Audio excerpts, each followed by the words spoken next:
We're back. Welcome to episode 7. Episode 7 with Alissa. So we realized in the beginning of these things, when we play them back, there's a lot of dead time. So instead of there being dead time, we should probably use the time to talk about who is coming on for the episode. So episode 7 is Alissa, and you know Alissa from... I met her at Jolene, actually. Jolene is a women's active brand, but it's down here in Huntington Beach, and when we started going to the beach, hanging out around 5th Street, Main Street, we, actually, one of my friends works at Jolene, so we got to know Alissa through Jolene, and she just has a heart for God and loves God, loves others, and she wants to share her story today. She's not currently living in California. She is moved to Washington. That's correct. But she is also from Alaska. So she is from Alaska, yes. And she swam at a Christian university just like us. So she went to one of the schools that was in the same, I guess, section or thing as us. So we're going to wait for her to come on in just a minute here, and hopefully she can join us. We can see you there. Hello, how are you? Alissa, we see you on here. Just click the thing right there. There we go. Do this. Let's say hi to Auntie Alissa. Let's say hi to Auntie Alissa. Hi. Hey. I've never done one of these before, so I was like, should I wait for you guys to request have stop me? talking. No. You come in and you join. What is going on, Alissa? Well, it's a beautiful day here in Seattle, so... Oh, yeah? You guys actually have some sunshine up there, yeah? We did today. So I spent the last hour of work outside across the street at this patio restaurant, and I was just like, Nice. Chick-fil-A. It was so nice. Wow. So... Very nice. Yeah. Well, awesome. Everybody, this is Alissa. Alissa, thank you so much for joining us for episode 7. And Of course. For people who don't know Alissa, why don't you go ahead and give everybody a brief intro? So my name's Alissa. You guys gave me a pretty good intro for California, but I was born and raised in Ketchikan, Alaska, and my dad's a commercial fisherman, and so that's what brought us over to Alaska. But my sister and I both swam in high school, and my sister swam in college, which inspired me to swim in college, and whatever she did in life, I always wanted to do. Very nice. From the nitty gritty, even to like our little clay sculptures we used to make. We loved crafts, and she would make like the coolest little things, and I always copied her. And we still have her little banana bunch, and then I tried to make a banana bunch out of clay, and it was just not the same. But ended up swimming as well. I'll follow up with that with you guys. It's so funny. But yeah, I swam at New Mexico State just like her, and then I actually ended up transferring, which is a huge part of my testimony because I had no idea what I was doing when I transferred to Concordia over in California. But I just trusted that it just felt right in my gut, and I had my parents supporting me, which is the only reason I was able to do it. But yeah, it worked out, and I took that leap of faith, and it brought me to California, where I met you guys. Ended up working at Jolene through college, which was the highlight of my career so far. Still, I miss Jolene so much. But yeah, so I moved to Seattle, though, after I graduated. My whole mom's side's out here, so it's been a blessing. Our grandparents are getting old, so it's really been nice being close to them. And I live with my 2 cousins out here too. They're our age, which is just super fun, and my best friend from high school. So yeah, just God like opened a door to get me back to Washington, and now I'm here. And now I have a big girl job at a trucking company. Very nice. But yeah, that's a brief intro. I feel like my stories, if you want to know more about my story, just like DM me or text me, because if you think your story's crazy, just talk to my sister and I, because we moved all over just to swim, and it just has been a crazy journey. But I've met so many great people along the way, including you guys, and it's his plan, so. Absolutely. Well, pardon the pun, but why don't we go ahead and dive in to part of your testimony. It can go all over the place, I suppose, but feel free to pick a starting point that you think is relevant, and just go from there. Yeah, 100%. Well, we were raised Christian in my house in Alaska. My parents are believers, and they really taught us just the foundations of like God's love for us, and just strictly out of love, I'd say. Like, our house was built on like God loves us, so we need to love other people. But we were raised Lutheran, believe it or not, and we went to Lutheran church, but my mom was raised Catholic, so I think we just kind of went there because all of our family friends were there, and but now, like, my mom goes to a Baptist church, and we believe in Jesus, so it's like, I'd say we're all non-denominational at this point. But it's just an interesting background, because then I ended up going to Concordia, which was Lutheran. So, yeah. But so I had that foundation my whole life, but I never honestly had like that like a relationship, I'd say, where I like felt that moment where I was saved. And if you felt that, you know how powerful it is, and it just brings you to tears because you don't know what's going on. Sure. But that happened in high school when I moved to Yakima. Actually, I went to this church called Foursquare. Mm-hmm. They're awesome. You can look them up. They have online services I still watch sometimes. But yeah, Foursquare Church in Yakima. I was junior in high school, and I think I was at church by myself because my grandparents would go with me sometimes, but not really. They were Catholic. And I just had that moment, like epiphany, where I just was like, I can't explain this. Like, this all makes sense. And it just connected with me in a way as a teenager, like with the modern, it's more like a Hillsong United church. Also, for those of you who don't kind of understand what I'm saying, really modern music that a teenager could relate to. And yeah, I just was brought to tears, and I could say, like, that year I gave my life to Jesus, and I'm like shaking right now talking about it because it's so crazy. But that's awesome. Yeah, it's emotional. It's crazy.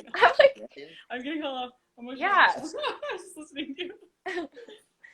But sorry, I don't know why I'm crying. No, you're so good. Sorry. You keep going. You are perfect. You keep going. You're perfect. Go ahead. But yeah, it's crazy. Like, when that happens, that's where I was gonna get at with my whole testimony. But I might be cut short, and I have to have you guys talk for a second at this point. But you really just, like, once he has you, he doesn't let you go. Yeah. Yeah. No, you're good. You are okay. And the reason why we do lives is because everybody has a particular story. There's an instance where somebody. That's crazy. I'm like, what? So what for you have so much going on in your life that it'll resonate with somebody, whether it's somebody on your side that you're telling them to, hey, come tune in, or maybe somebody on our side, or maybe just somebody who serendipitously comes in and hears your testimony and wants to learn more. So that's phenomenal. Let's get into transferring, actually, because you alluded to that. So you said that you were at New Mexico and you were swimming there, and you transferred to Concordia. Tell me a little bit about that. Yeah, so that's actually like a part of it.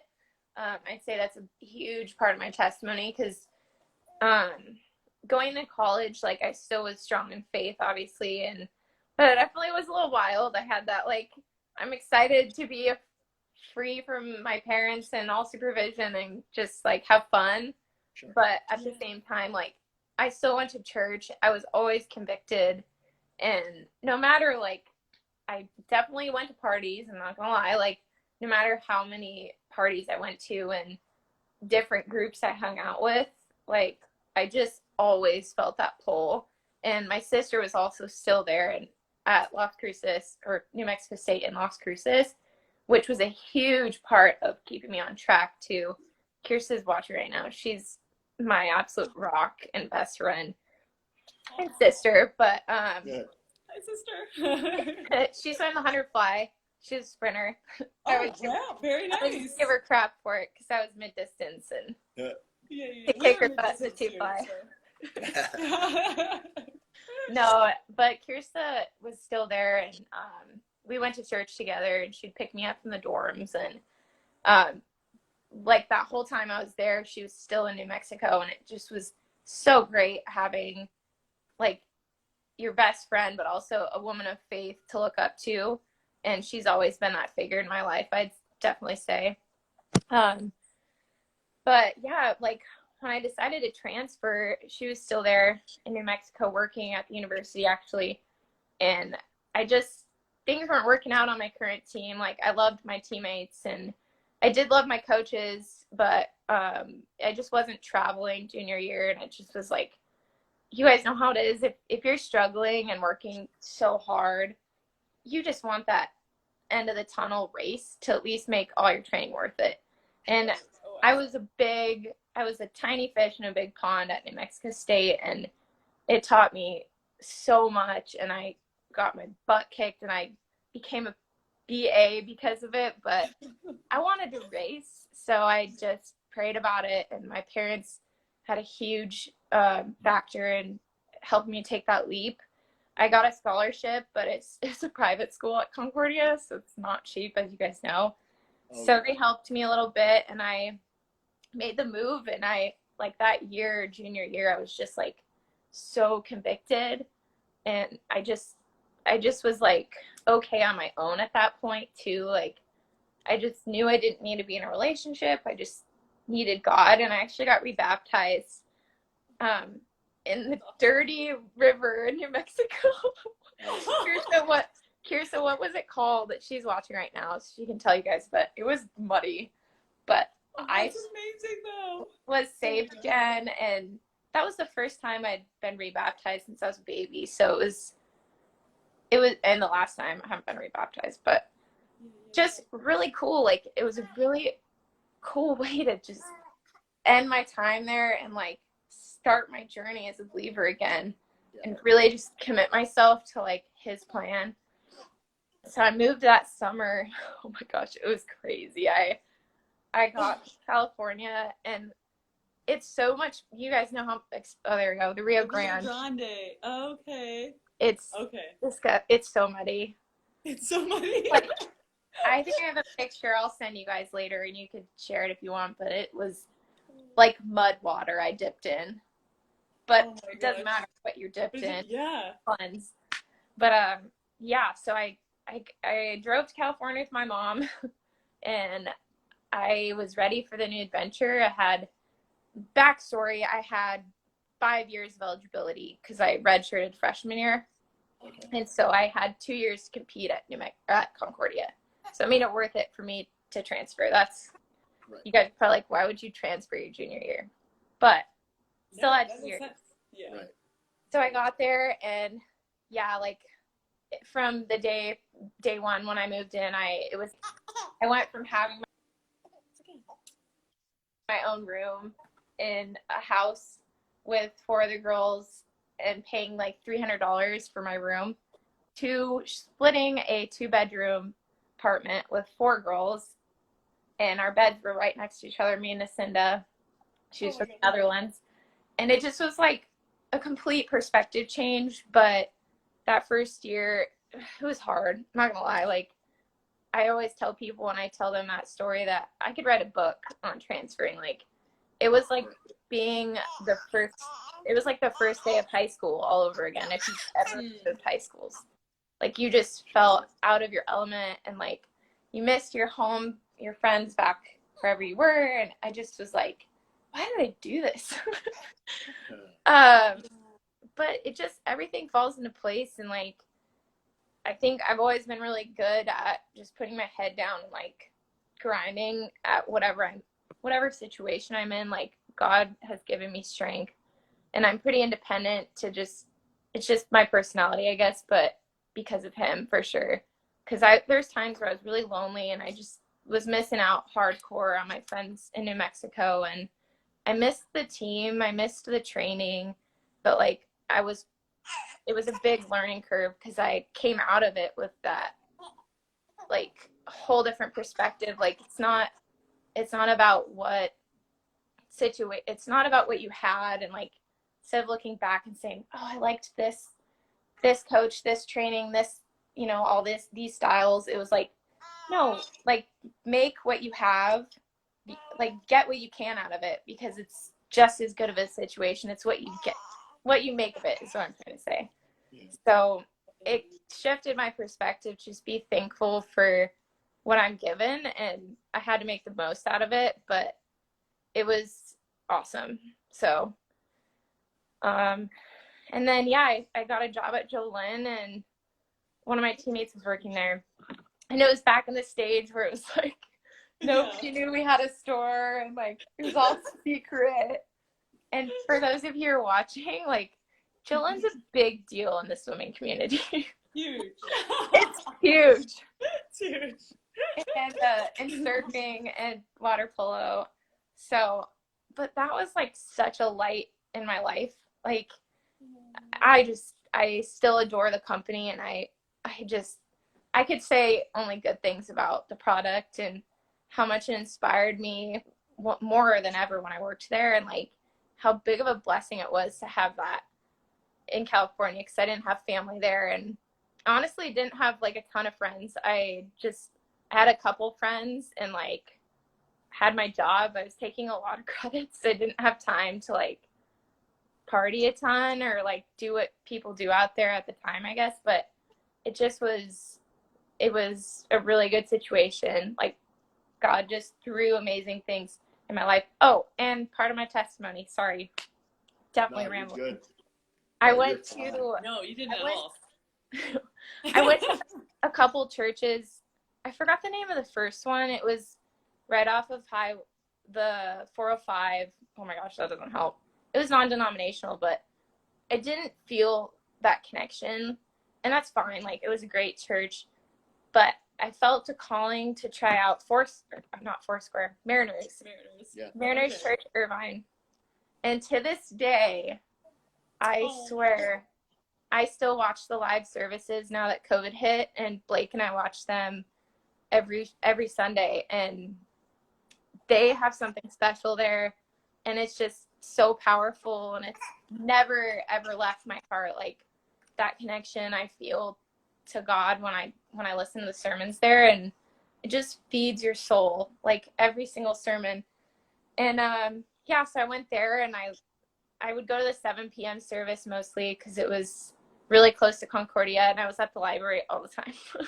Oh my gosh, that's awesome. When you live with a bunch of girls, you gotta get away to study. So yeah, I would sure. get out of there, go to church, and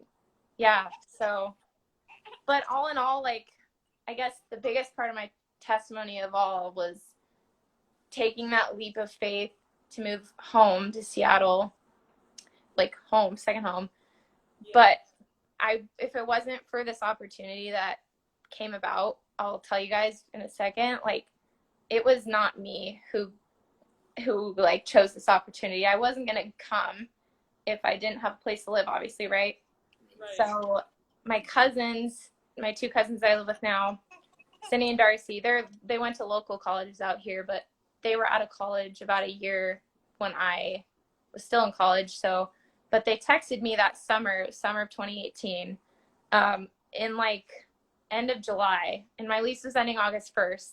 And I was kind of crapping my pants at this point, because I was like, am I going to stay? Am I going to leave? Like, am I going to like look for a job out here? And I was job searching like for big girl jobs, but I also was working at Jolene, and it was just a lot for my brain to think about. I was like, and my mom was like, girl, we're not supporting you anymore. I'm sorry. Like, you're going to have to get a job. You're more than capable, which is what you do, right? When you get out of college.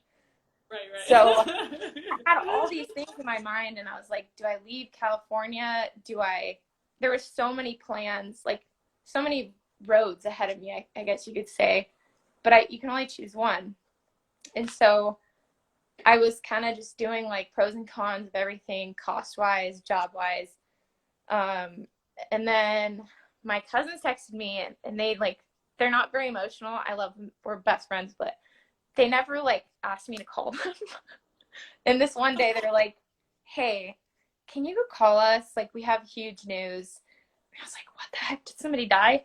So I called them after work one night, and they were like, look, this is crazy, but do you want to like look for an apartment with us out in Seattle? Like, we know you're trying to get back.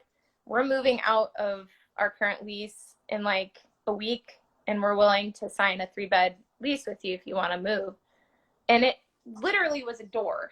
Like, Sydney was dating somebody and it didn't work out, and they were getting out of the situation like within days of that conversation.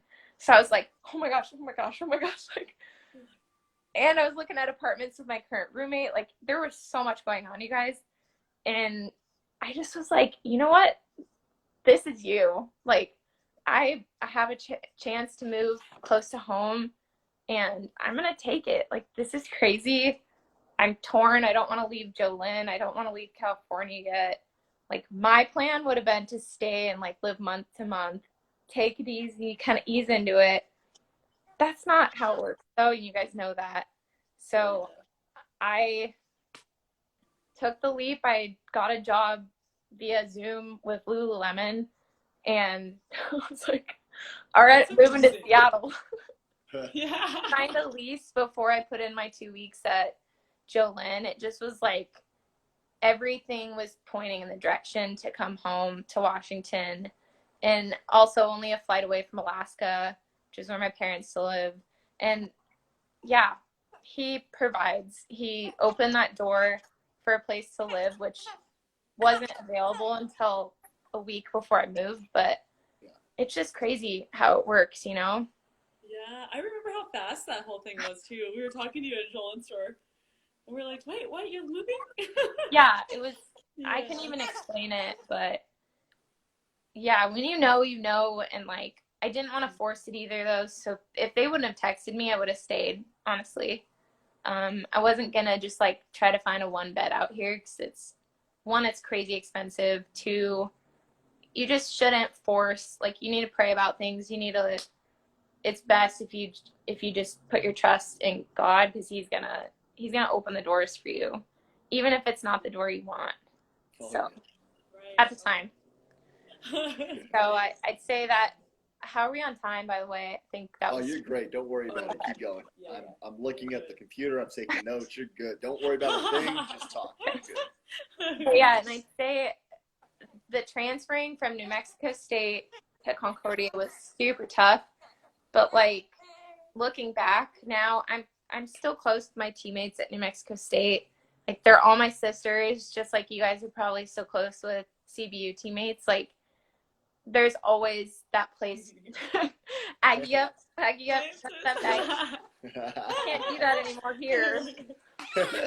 Out here in Seattle, I'm like, oh, God. But yeah, so when I got here though, I worked at Lululemon, and it wasn't the greatest, I'm not gonna lie. I love their stuff, but it was not the greatest experience. Just the retail. They're all like their structure in the store was like to the point where it got in the way of the customer experience, I'd say. And you guys know me, I'm like, give my customers hugs. Like, I know, like, when they got a haircut, like, I just love on them. Like, that's what you're supposed to do. Right. So definitely wanted to get out of that. So I only lasted there. It was just like a crutch, and it was, I'm thankful for it for the time I was there, but I wanted something with benefits. And so I networked a little bit. Brandon, my network from Jolynn, actually, he got me in touch with one of his buddies from college, and I was just emailing this guy and 2 other people. He gave me an intro to this guy who worked at Convoy, my current job, and it was actually like the back burner option at the time. I had been interviewing for outside sales roles. It was an interesting time. Yeah. I even went on an 8-hour job walk with Inside Global, I think it was called, or no, I don't even remember what it was called, but my heels were bleeding from my shoes because I had to wear business, like, suit attire and walk around in the gravel, knocking on door to door. Didn't take that job, obviously, so, but it worked out to that was another moment that I was like, okay, God, what do you want me to do? Because these options are awful. Like, should I trust my gut and stick it out and, like, trust these networks and see if they can get me something? And so I interviewed with Convoy and I had this feeling with all the networks Brandon got me in touch with, and I swear it was God. It was like this feeling that I needed to trust the slowness of the transition and just not jump on because I got job offers at those outside sales roles and it just didn't seem right. Enterprise even I applied at. I got job offers, but it was like, I just knew it wasn't right. But at the same time, you don't want to be picky when you're out of college. You're like poor and you need money. Right. So I trusted. I just turned down those offers, and I was like half and half at the time. But I just had this feeling I needed to trust and like wait for a better opportunity. So I interviewed with Convoy. I actually got denied. Oh. And then they pulled the whole, we'll call you back in a couple weeks and you're at the top of the resume pile. Like, and I was like, yeah, right. They probably tell us to everyone. They did call me back 2 weeks later. So I took it at that point. Nice. And then now I'm here and still at the company. It's awesome. Trucking's awesome. It's super interesting. And yeah, it's given me the support I need for the time. And the corporate world is crazy, but it's nuts. Yeah. But it's been good. And I'm still watching Mariners Church Irvine online because the church I went to down the street is still closed, which is unfortunate. But yeah, so now I'm here, and I'd say like goals for the future, like Blake and I have been really, really diving into the Word together since COVID hit, and it's been the greatest blessing for our relationship. Like we're just thriving right now. We've been thriving because of the Lord, not because of us, and been growing too. There's been moments where I'm like, seriously, this is not how you communicate. But I also have my issues, obviously. Sure. So, but yeah, we've been just diving in, doing Bible studies together on the Bible app. It's that little brown app. I love it. And trusting God with our relationship now. It's a different approach to what I think when we first started, we were just crazy in love and getting to know each other again. Because we dated in high school. Background story. Broke up, went our separate ways. And yeah, God just like had a plan to have us together again. And it was pretty crazy. But the second time around, I'd say it was really special because it was like organically just getting to know each other as friends. And then obviously we fell in love again. But we realized we needed God to be successful forever. So that's where we're at right now. It's just like looking up to him as our source of light and life, and then looking at each other. So that's beautiful. But yeah, I definitely gonna marry him. So anytime where we talk about it a lot, but yeah, it's really cool feeling when you like know you found the one you want to spend the rest of your life with. So sure, absolutely. Yeah, it absolutely is. I'm going to come back to something you said in the very beginning when you were like bum rushed by the Spirit and you started crying. So I'm going to come back to okay. Yeah. Like, for you guys who just tuned in, 5 minutes in, you were bawling, you were overcome, you were swept. I love how you said that you were baptized in this dirty, muddy river, but you do understand that in that dirt you were reborn the cleanest and just cleansed. You had no dirt on you whatsoever. You came out of that mud like that. So Yeah. you said, when he's got you, he's got you. Yeah. When he's got you, he's got you, right? Yep. What does it mean when he's got you, he's got you? What does that mean? I think it's one of those feelings that you just have, and like, don't be like super sad if you haven't had that yet. Those of you watching, like, he'll have that opportunity with you, but once you do feel that connection with God, and like really just put your hands up. You don't even have to put your hands up. Just have that moment with him where you're just like, you're God, I'm me, and I know you created me. You sent your only son to die on the cross with us. After you submit yourself to that, it's like he'll find you, like, not in a creepy way. It's just, it's so beautiful. And like when I said I had that moment at church where I just was like, whoa, I want to believe in this God. Like, I want a relationship. I believe I want a relationship, though. I want more. I want to walk with him. And I'd say, like, since that day, junior year of high school, whatever day it was, I could be in a funk, like, where I'm just like stressed out with work, super bummed out with like the weather, man, I'm like missing California, whatever it may be.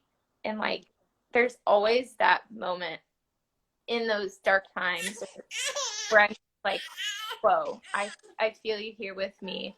And yeah, like I said, once he has you, he does not let you go. You could be in a depression, you could, whatever it may be for you, that is like your zone of hurt where you run to, he will find you in those dark times and in the bright times too. But I think it was in my like darkest moments with all these struggles that I had throughout college and transferring and relationships throughout life. Like, I just felt him in those moments. And that's what I mean by like, you can go so far astray, but he's going to meet you wherever you're at. And that's what it means. Like, and it even says, I have it pulled up here because I knew I wouldn't like be able to remember right away, but John 10:28 says, I give them eternal life and they shall never perish. No one will snatch them out of my hand. So no one will snatch them out of my hand, meaning nobody can pull you away from God if you want that relationship with him.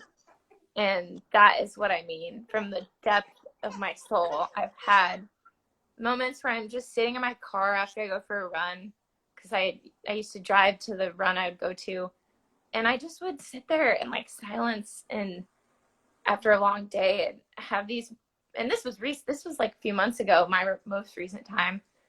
I can be the happiest person in the world on the outside, but I still like seek his goodness, and I just still seek him and like need him. I'm not ever filled up if I don't have God in my life or like put him in my life at some point during the day.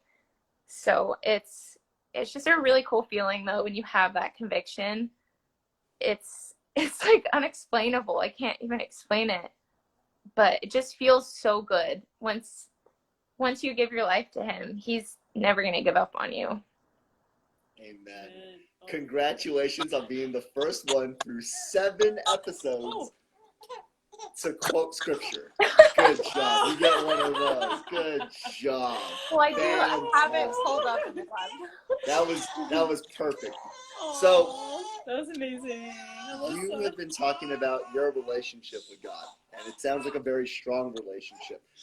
But for some people, they might not understand what a relationship with God is. So I'd love for you to tell us more about that.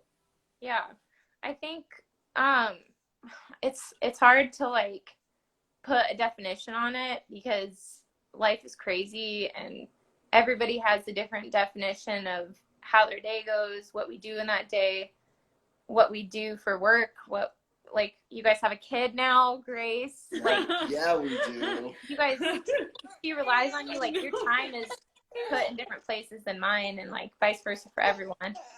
So I'd say like just the biggest thing to remember, like when you have a relationship with him, it's, you don't have to be anywhere special, or like you don't have to be anywhere in your life in a good place, quote unquote, to accept him as your savior. You just have to, you can do it in an alleyway. There's an alleyway right there in our townhome, and it's really sketchy, but I could give my life to God right there, and it's no different than doing it in a church or water, getting baptized, or a dirty river. So I'd say, and the biggest thing for me is like, the biggest thing that I remind myself with constantly is that I can get off the path and go astray and like miss my devotion for the day, which I did actually today already. Or, well, the day's not done yet. Yeah, you can get off stray and like not read the word, or like not pray one day, and he's still going to meet you where you're at. And there's no rules on stumbling. Like, we are constantly in journey. All Christians, even the best Christians, even pastors, we're always trying to stay on the path, and it's a constant journey. It's not just like, once I'm saved forever. Woo-hoo. It's no, you wake up and you have to discipline yourself to say, like, okay, I'm going to think about God first. Or like when you go to bed, Lord, like, I'm going to talk to you before I go to bed instead of scrolling through Instagram for an hour and staying up way too late. Right. So it's really important to remember that there's no perfect Christian. We're all struggling. Even if I'm like posting all these verses, like, those are to help me stay on track and read it and remind myself, this is what I believe. This is what's written. What's written in the Bible is true. That's what I believe. Right. And I try my best to live by that as a believer, to have that relationship, what we keep talking about. But yeah, it's hard. I just would say, like, don't be afraid to just talk to him in the quiet, and like, whether it's at the beach or going on a walk, like, just try to like see the beauty outside and just admire it, because he'll talk to you back, like, not like in words, I'd say, but you just feel like it's more of a feeling.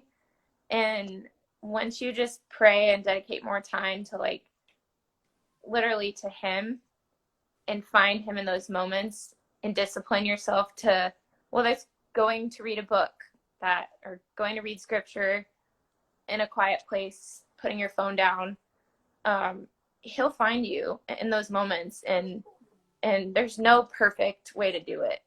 I always tell Blake that. I'm like, because we started praying out loud together, like religiously, I'd say, before dinner and stuff, and like after church, and he's always like, you go. I'm not very good at it. I'm like, yes, you are. There's no good way. Like, I'm bad even. Sometimes I'm like, I'm like, dear Lord, when I go, and then I'm like, and I like pause, and I'm like, I forgot what I was going to say. Like, it's okay. Yeah, disclaimer, guys, for everybody out there that is insecure about the way they pray. You're not bad at praying. There is no such thing as a bad way to pray, so long as you're praying. Yes. Exactly. And he already knows our heart requests and what we're thinking. Exactly. Yeah. He already knows before we say it what we're going to say. And he's not going to judge us. He's excited that we're taking time to talk to him. He's stoked. He's up there like, yes, it's about time you pay attention to me instead of what the heck. That's right. Amen. But yeah, I'd say just don't be afraid to. Your relationship is what is between you and him. Nobody can take that from you, and there's no right or wrong way of approaching it. Just stick to the word, though, because that's what it's there for. It's not there to judge us. It's to keep us on track and to be true, because without everything going on in this life right now, the one thing I can say is that literally his word is here for us, and it is the only true thing that we can really look to with this changing world and everything. So just try to dig in, even if it's super like foreign to you. Just go to the NIV version. It's the easiest. And commentaries are great too. Look up books. I'm gonna actually tell you guys about a couple books before I go, and I'm happy to suggest them if you guys message me, or anybody wants to message me. Like, I've recently come across a few books that break the word down better and for us to articulate if you're new in your faith. And yeah, so yeah, we'd love to hear that. And just, yeah, so with everything going on too, I really wanted to include just, I don't know what verse it is. I actually didn't write this one down, but we were all created equal in his image.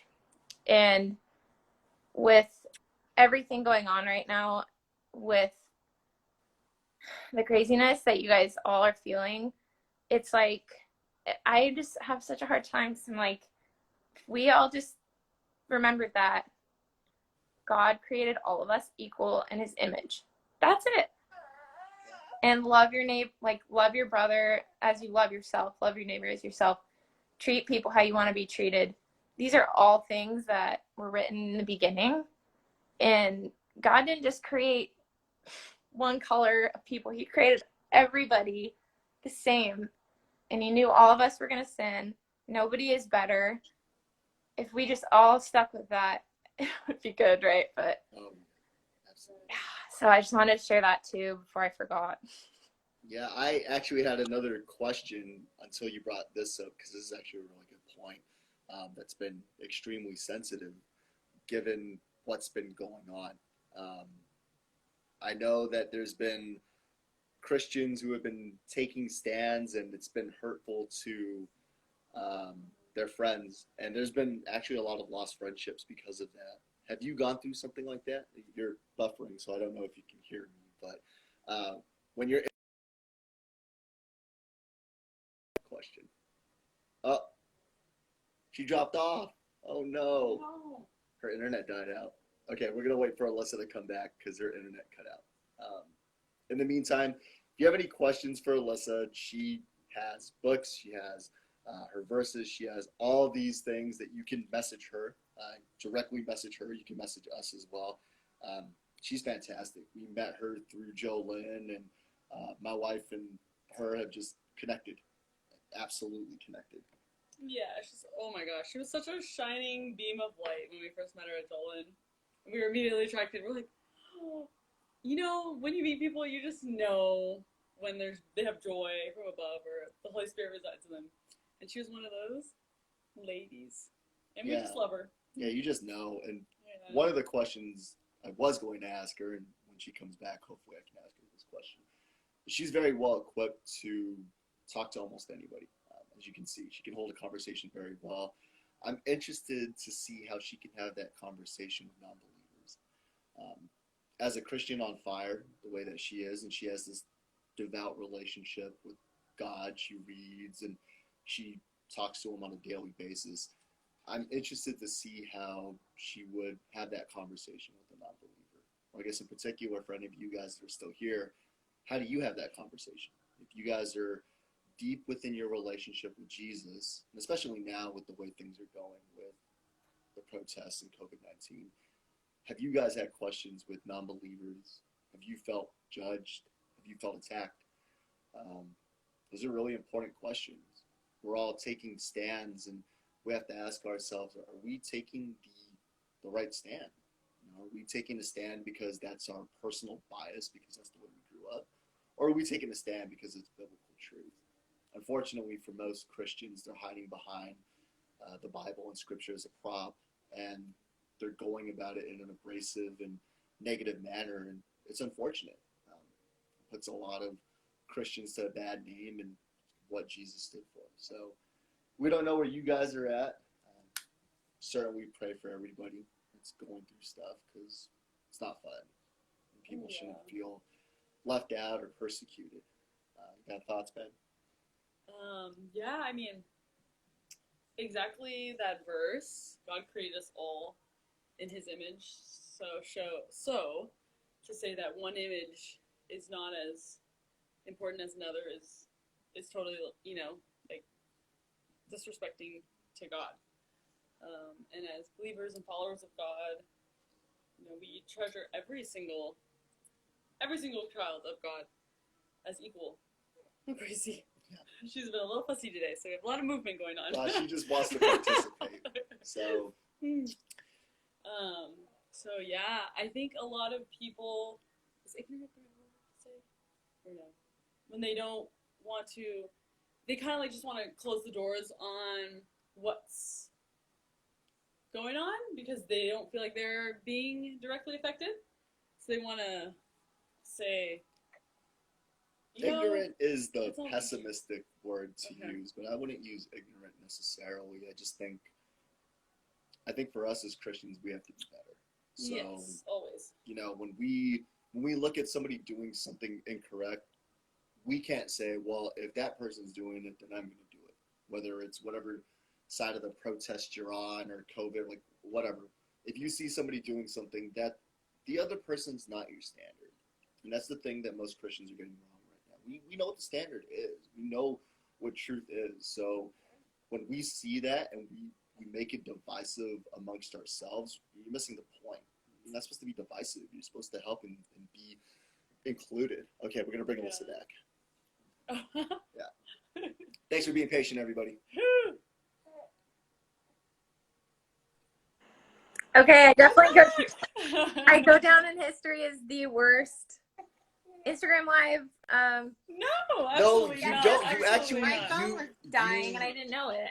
No, you're good. Your phone was dying. You come off as the best because you're the only one that quoted scripture. I'm telling you this. You come off as the best.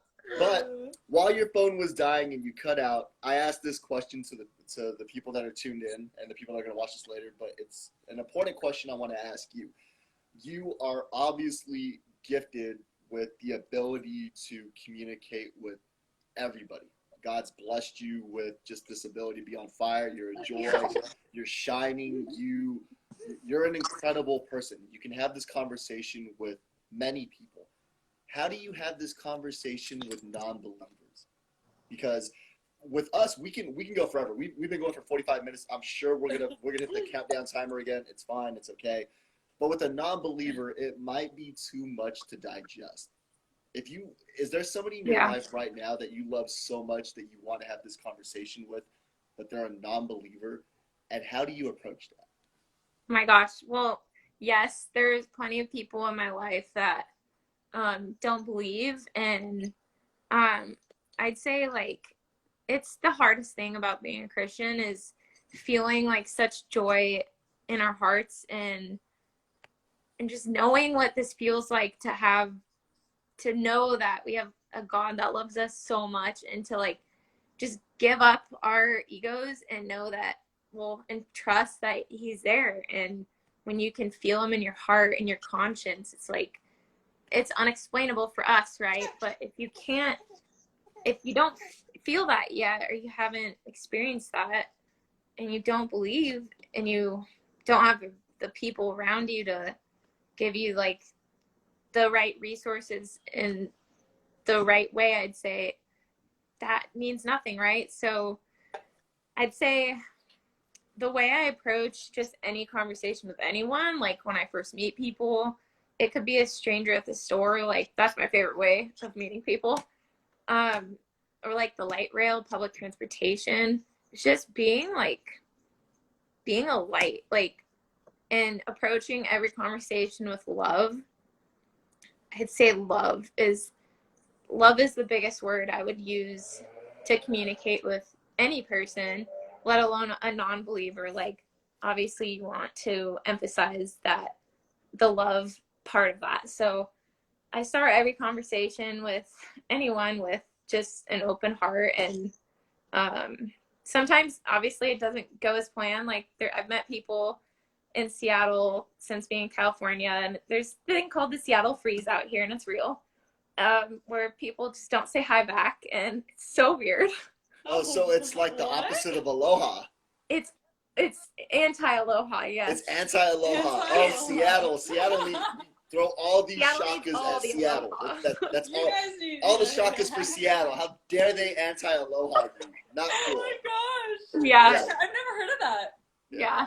So that's definitely a thing. So I'd say like the conversations don't always go like well if I'm like, hey, like I'm Alissa, I'm super spunky and I want to be your friend, like, and I'm being real. Like people aren't always going to take that a good way, right? So, but at the end of the day, like you just have to approach conversations with love, and people who don't believe, like that's just fine. Like you gotta love them no matter what. And it's just like people who don't share the same political beliefs as us, we still have to love them. Doesn't mean like we can't be friends. Like just because they don't believe in God doesn't mean you can't talk to them like you would any person that you would share this conversation with right now about God. Like, but I'd say I just approach it with more ease. And you have to remember, like, not everyone is raised the same way. It's just like communication differences. Like not everyone communicates the same way. People have different experiences. So you have to keep those things in mind when you're talking to someone and they say like, God doesn't exist. Okay, well, like this person thinks this because of these things, like, right? They have experiences that we can't relate to. So, yeah, I'd say I always relate it back to like creation though.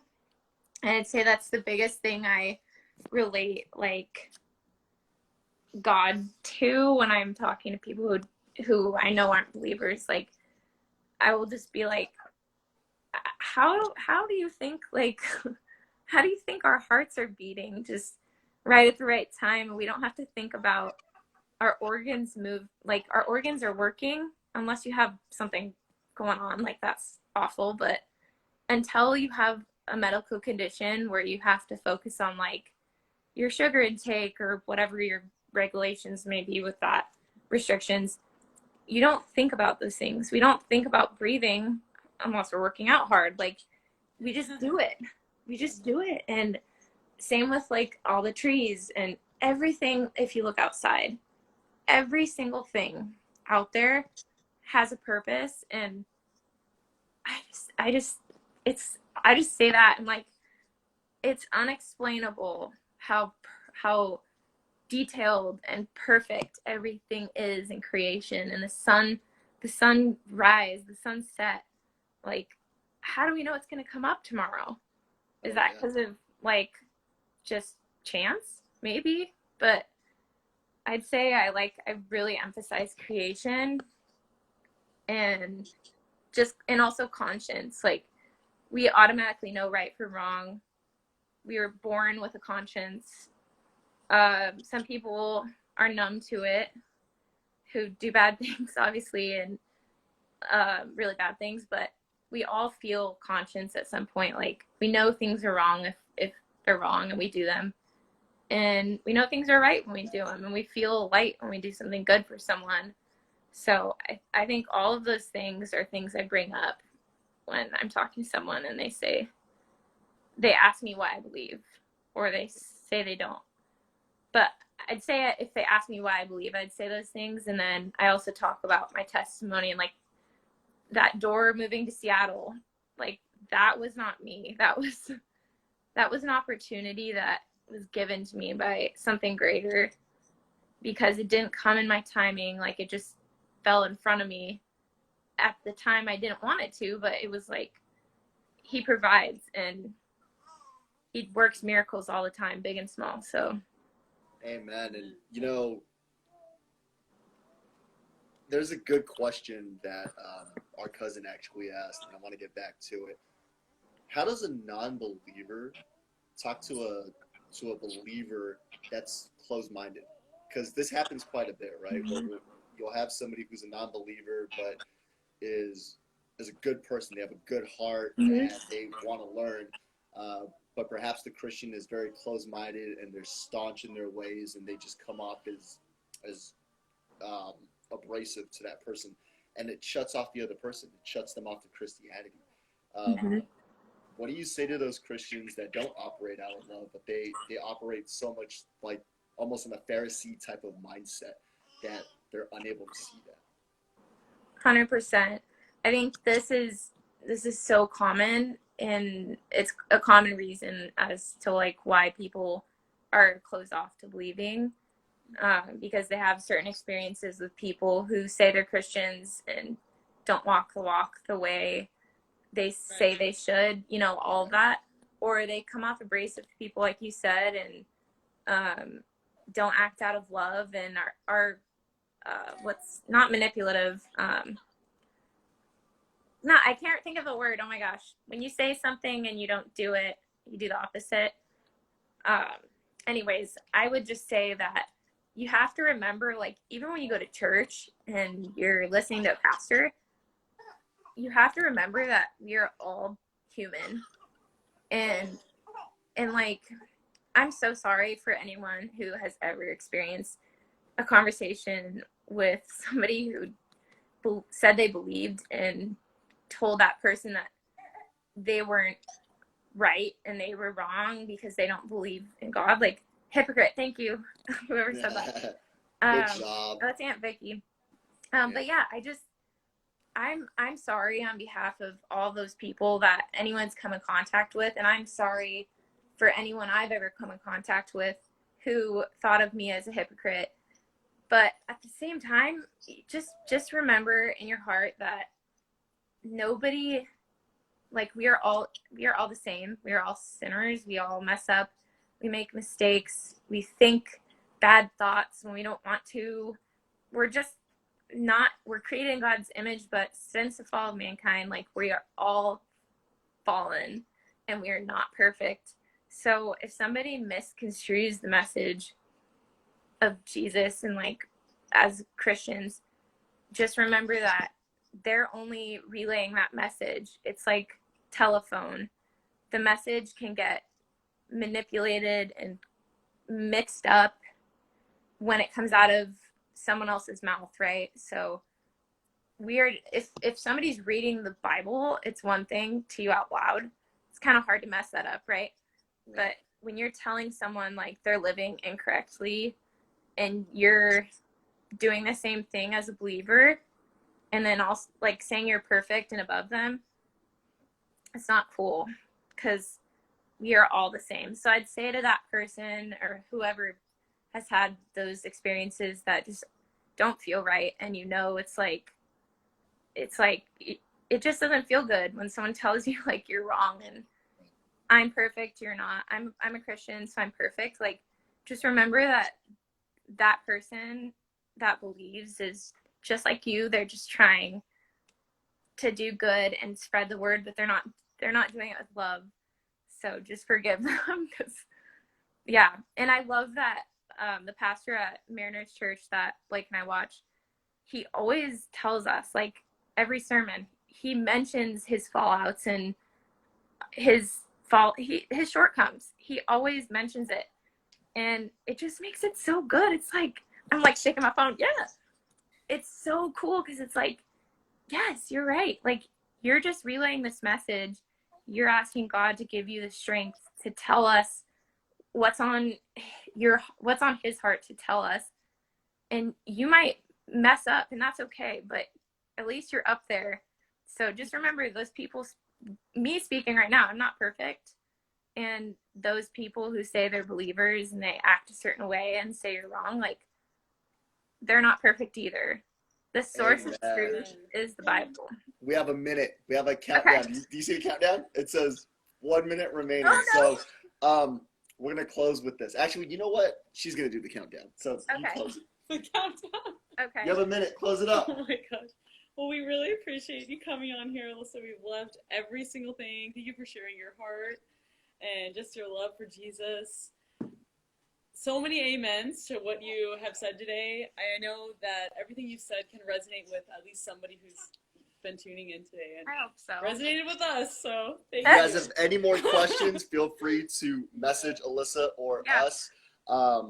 We're probably going to continue this conversation because that hour just flew by. So check back again. She'll probably be like episode 10 or 11 or 12. And we'll check back in with her. But in the interim, Gracie wants to say bye to you. Say bye to Auntie Alissa. You're looking the wrong way. We're talking the whole time. Oh my goodness. Alyssa, thank you so much for dropping in. Shakas to Seattle. Yes. No anti-aloha. Shakas Shakas all the way. Shaka, shaka, shaka, shaka, shaka, shaka, shaka, shaka, shaka, shaka.